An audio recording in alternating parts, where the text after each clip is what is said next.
I'll do a brand new one for you, and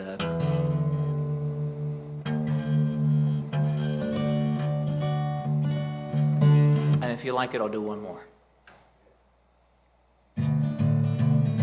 Hey everybody, this is Mike from A to Zen. We experienced a really nice treat last night at Open Mic, which we do every Friday here. We had a gentleman come in by the name of Branson Anderson, who comes from Las Vegas. Is that correct? I was actually raised in Logandale, which is about an hour outside of Vegas. Logandale. I've never heard of Logandale. Yeah, Moapa Valley. It's between Mesquite and Las Vegas. Wow. And so you were actually born and raised there, Yes. native Nevadan and stuff. Yep. Anyway, he came up and played. It was a treat. What'd you think, John? You sounded very good. Thank you. Made it very easy for me. Very nice folk very country much. feel. We're actually going to talk him into playing some more. Yeah. So I was just fishing around, wanted to get to know you a little bit more about you. I mean, Well, I'm 29 years old. I've been performing since I got out of high school. I've been writing songs since about ninth grade. I picked up the bass guitar in fourth grade and sixth string in sixth grade. So however old you are in fourth grade, 10 or something. And then around 12, 13, I picked up the sixth string and that was just kind of my thing in school. No sports or anything. It was just always guitar. Got really into music and got out of high school and pursued music and just worked any job I could find. right? And that's kind of been the story ever since. I've been a truck driver. I just finished a trade school in diesel mechanics, and so I'm trying to decide if I want to pursue music again full time, Right. or if I want to just do it as a hobby and go into the trade and juggling, just life, girlfriend, and moving and to a new town. Yeah, it gets hard to balance. It's just a out. lot of decisions. Diesel mechanics, huh? Yeah, Wow. yeah, Like working on big rigs or just any diesel machinery and stuff? both. Yeah. It's a day and age where they're trying to replace it with all with Tesla equipment and stuff. Yeah. I mean, so Yeah. see how that goes. Yeah, it'll be an interesting transition in the next few years, I think. Yeah, it's looking like it's coming that way. So based on what you played last night and your age, I'm a little interested in where your musical influences come from, because for the age bracket you're in my experience here at A to Zen, you kind of have a nice old school country folk feel, Thank you. and it's very cool. But who influenced you musically? I mean, So the first major musical influence on me would have been probably the Beatles CD that my mom bought me when I was in third grade. So I'm about 9 or 10, and it was that CD with all the number one single hits. okay, It's the red album with the yellow number one. And then my brother played guitar, which was what got me interested in playing guitar, because I just thought it was cool, and you look up to your older brother in that way. And I have one of those. John knows. and I have one of those too. yeah, and they're great. They're like another father figure in a way, is what a brother is. Absolutely. And I definitely have one of those. I'm very familiar with the dynamic. and he was really into Led Zeppelin, which was probably my first favorite band. And then I discovered the White Stripes, and I got really into the White Stripes. And I was about the age I got into the White Stripes, I started collecting CDs, and I'd buy a CD, and you read the songwriting credits and the producers and all that stuff, and you start putting names together and connecting different dots, and I started recognizing different songwriters, and one of the songs I really liked was Stop Breaking Down by the White Stripes, which was a Robert Johnson song, is what the booklet said. Right. So when I looked up who Robert Johnson was, and I heard the original recording, and then I listened to more of his music and read about him, and I find out the myth behind Robert Johnson, the story of the Crossroads, and and selling your soul to the devil and everything. You know, it's. I don't. Are you familiar with Robert Johnson? A little bit. Just the. You know, it's a wild story, and it just being 12 or 13 or 14, and all being an imaginative kid, and it just took me deeper and deeper down a rabbit hole and introduced me to more music. And I was looking through the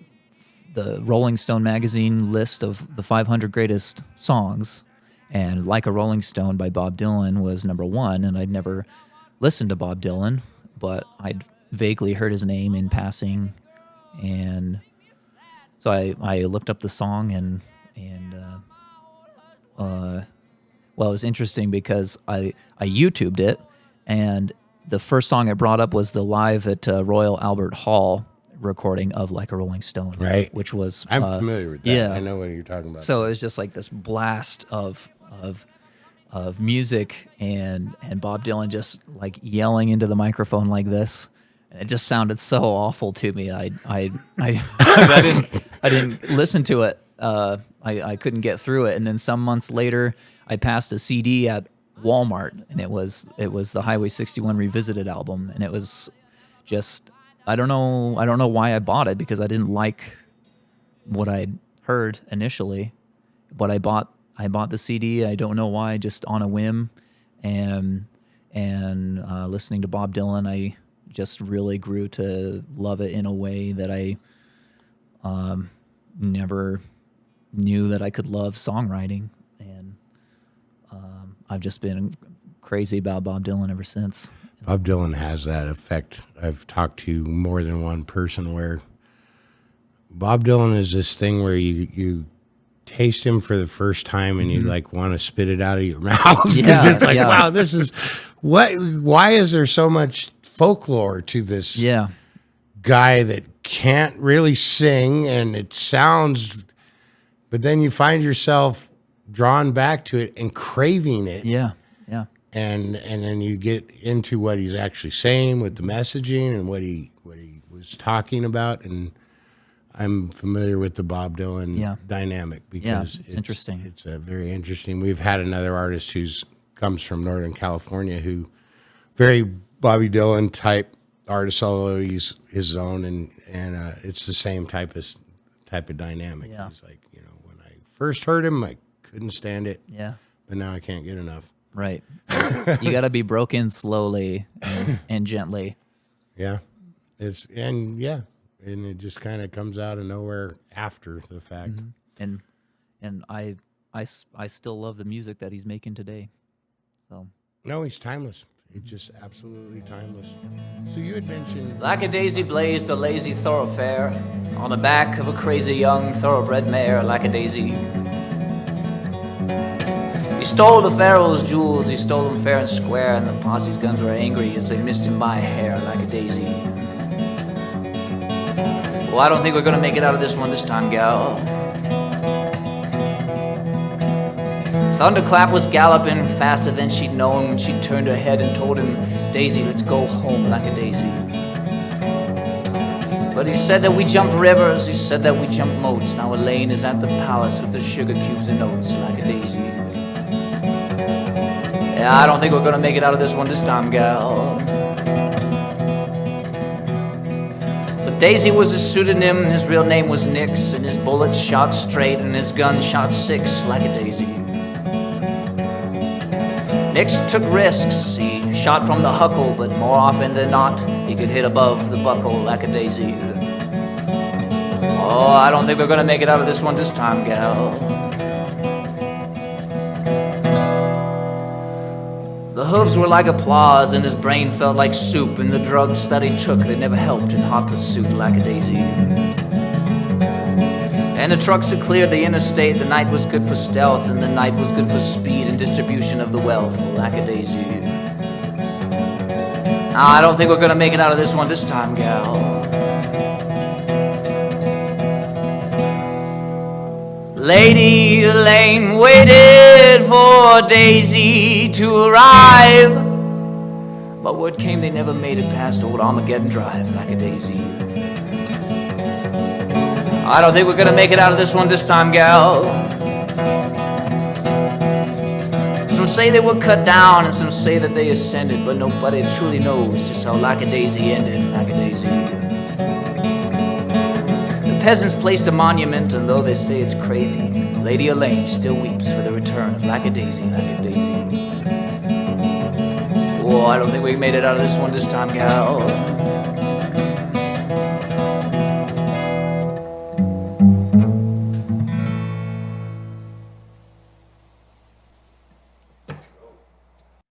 You got to be broken slowly and gently. Yeah. And it just kind of comes out of nowhere after the fact. And I still love the music that he's making today. So, No, he's timeless. He's just absolutely timeless. Yep. So you had mentioned when we were talking before we came on and stuff that you have an EP coming out. I do. Yes. What do we got going with that?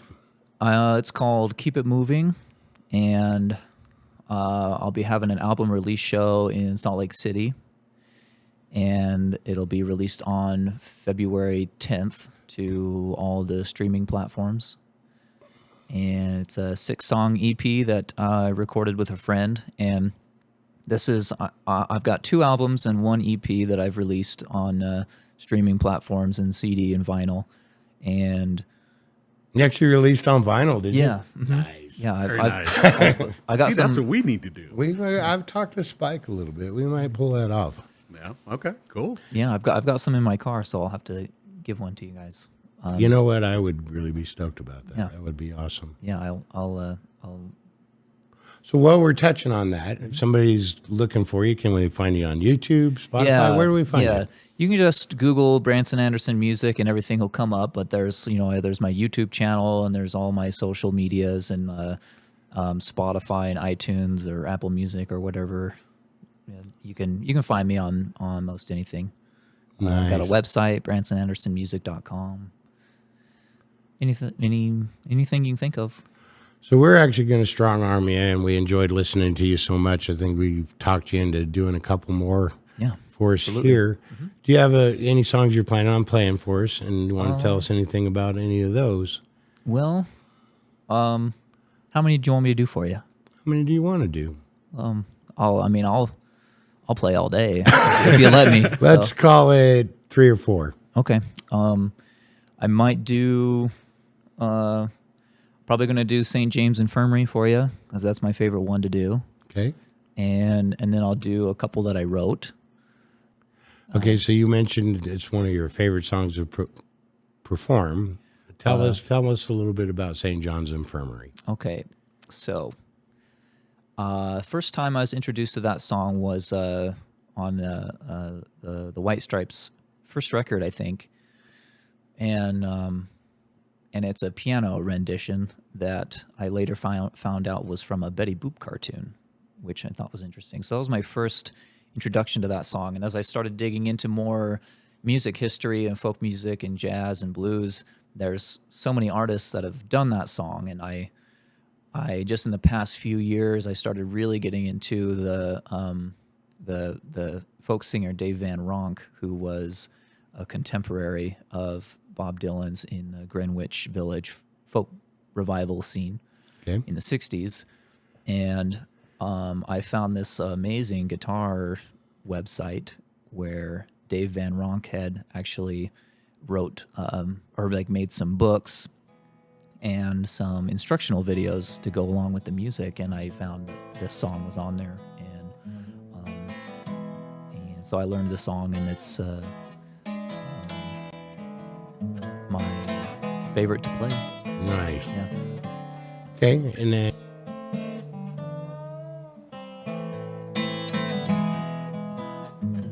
It was down in old Joe's barroom on the corner of the square.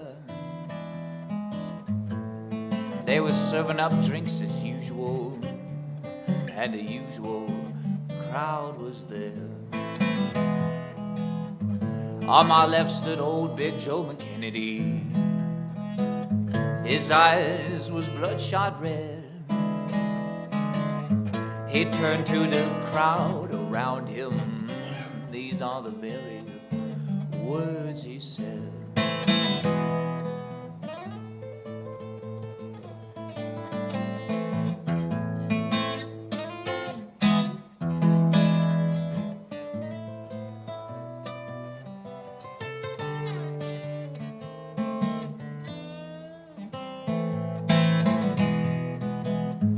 Says I went down to St. James Infirmary, and I saw my own little baby there.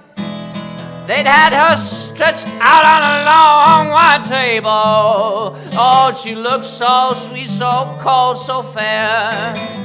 You got to let her go, God bless her, wherever in the world she may be.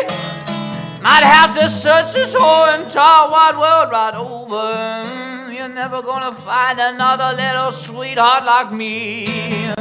And so when I die, please bury me in my blue felt Stetson hat. Got to put a $20 gold piece on my watch chain, so God will know that I died standing pat.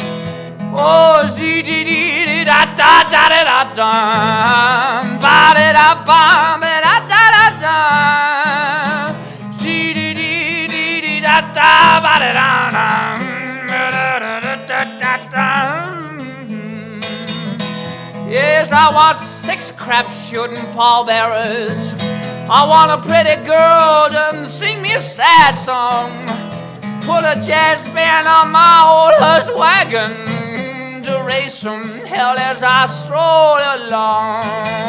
And so, now that you have heard my whole long story, I've got to take another little shot of booze.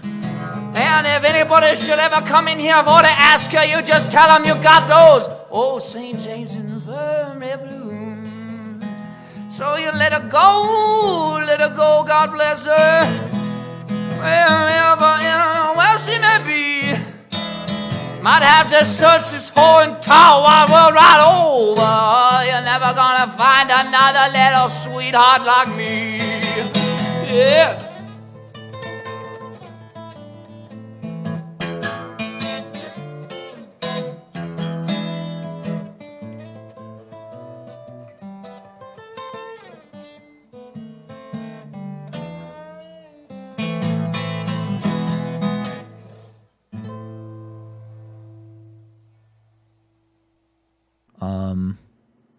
Maybe I'll play one from last night.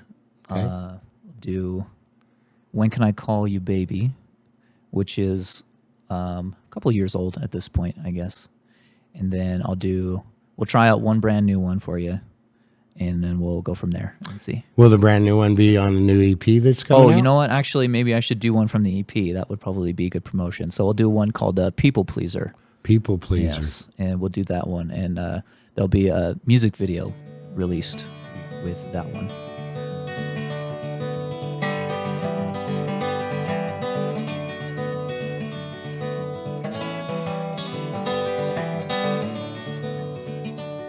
Oh, people pleaser, come on now, please me. Now, people pleaser, come on now, please me. I got the search and seizure, then you'll hear my plea. You're a card shark, honey, swimming in the deep blue sea. You're a card shark, honey, swimming in the deep blue sea. And I'm the only jack in the deck, cause old face you're gonna see.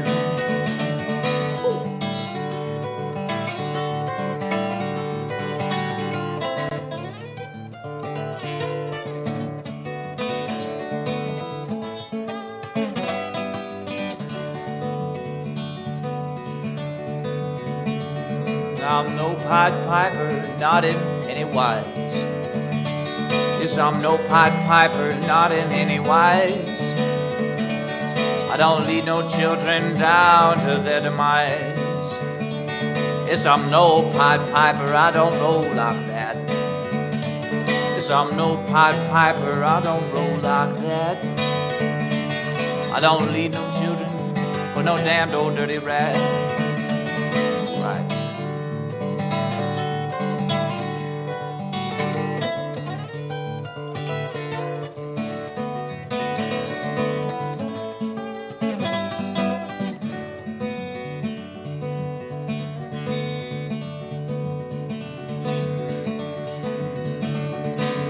can't climb over and guess that I'll go round. I can't climb over and guess that I'll go round. When the mean old Lord is gonna shake the freeway down. And the Pharisees are sad, you see, but they're not half as sad as me. And how now, baby, let me hear your plan. Oh, people pleaser, come on, please your man. One more time.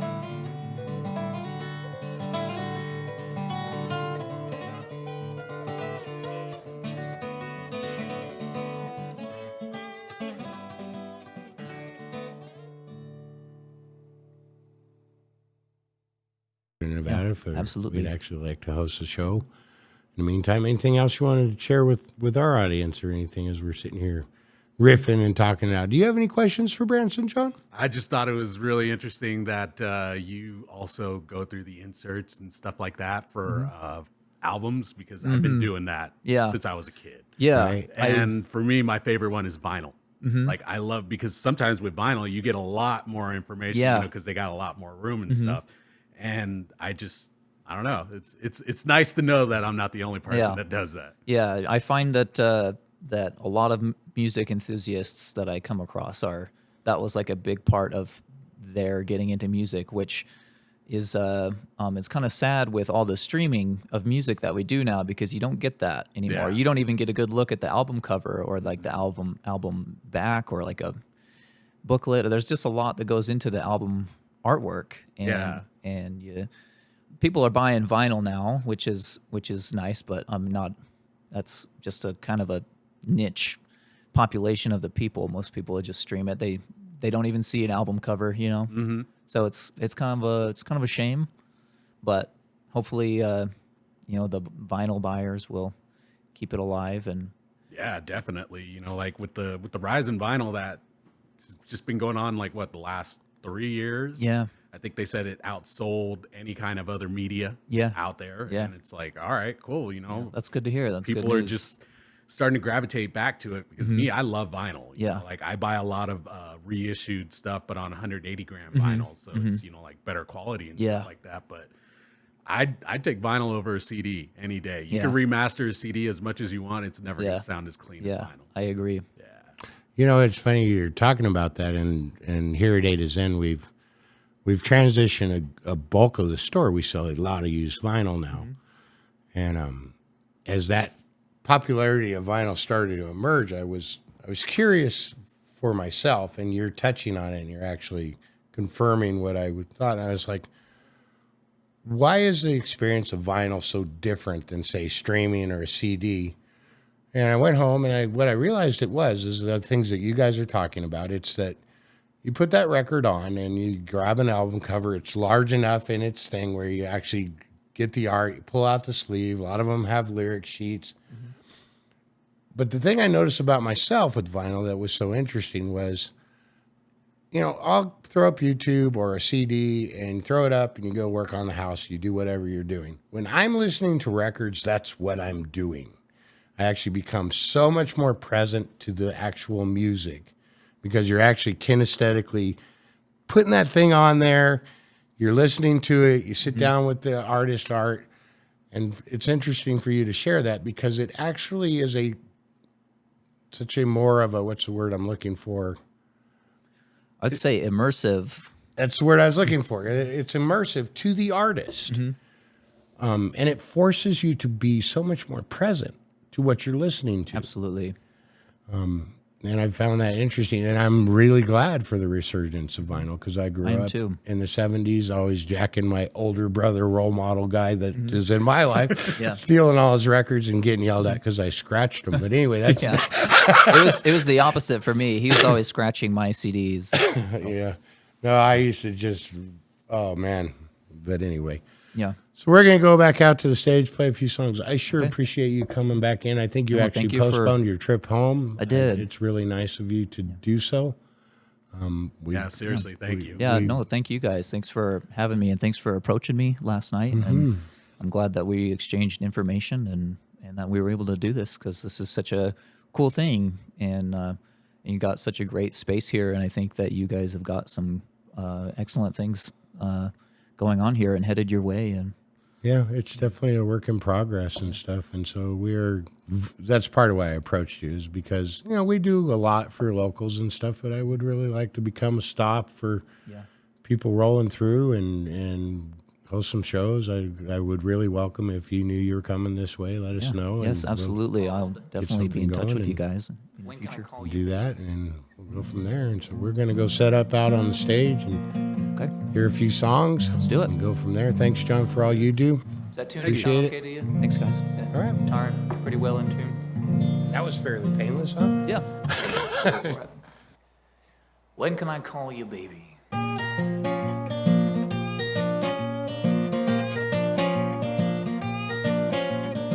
I wished I was a straighter shooter. I wished I was the woman of the rooster. I wished I was a tougher man, and you was a nicer lady. But all this tumult, it begs the question, oh, when can I call you baby?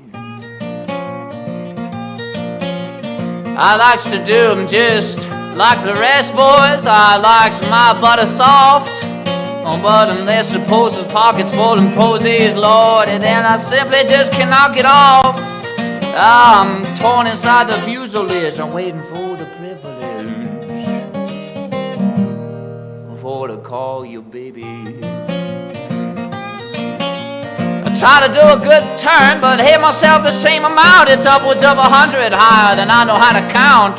The census taker's waiting for me to meet my maker so that he can check me off his list. Now you hold me, we kissed. Got me wondering lately if I can call you baby.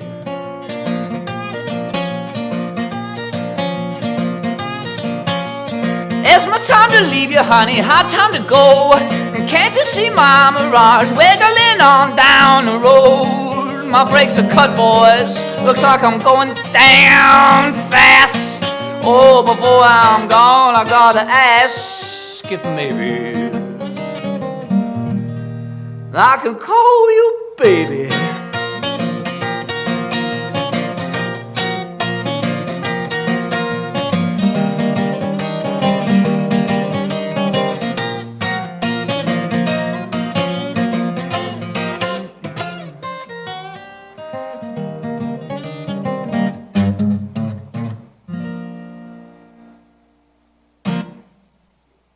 Well, it's got a solo to it, but I wasn't. It's not, the solo's not quite there either.